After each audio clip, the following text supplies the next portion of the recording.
पांडेश्वर विधानसभा अंतर्गत हरिपुर ग्राम बचाव कमेटी के सभी सदस्यों ने विभिन्न मांगों को सामने रखकर केंदा एरिया ऑफिस में धरना प्रदर्शन किया। इस दौरान हरिपुर ग्राम पंचायत के उप प्रधान गोपीनाथ नाग ने कहा कि हरिपुर ग्राम में आम दिनों भू धसान होती रहती है। अभी फरवरी महीने में हमारे हरिपुर ग्राम के एक पोखर में धसान हुआ था।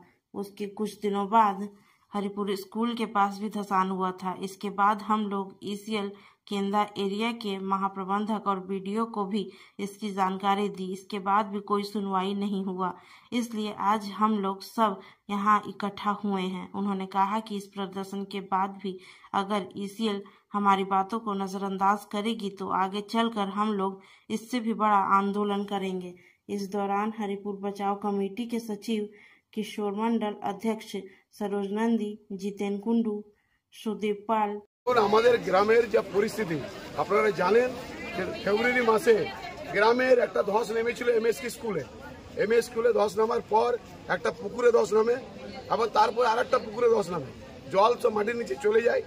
আমরা গ্রামের পক্ষ থেকে আমরা লিখিতভাবে আমরা জিএম সাহেব, বিডিও সাহেব লিখিতভাবে আমরা অভিযোগ করার পর তারা আমাদেরকে মৌখিকভাবে বলেছিল, আমরা নিশ্চয়ই লিখিতভাবে আমাদেরকে দিয়েছিল বিডিও অফিসের মিটিংয়ে যে আমরা এমএসকে স্কুলে শিফট করে নেব এবং আপনাদের গ্রামে যে সমস্যা সে সমস্যার দূরত্ব আমরা মেটাবো।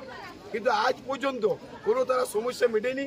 ইদানিং দিন 15 আগে আবার হরিপুর হিন্দি স্কুলের পাশে ধস নামে, বিল বলে একটা পুকুর আছে সেখানে ধস নামে। 3-4 দিন আগে চাষি একজন চাষ করছিল কৃষক, সেইখানে মাঠে সেইখানে ওটা ধস নেমে যায়। তারা কোনো কথা শুনছে না গ্রামবাসীর এবং একতরফাভাবে তারা কাজ করছে। তার প্রতিবাদ জানাতে আজ আমরা কেদা এরিয়া গ্রামের পক্ষ থেকে আমরা ডেমনস্ট্রেশন দিতে এসেছি।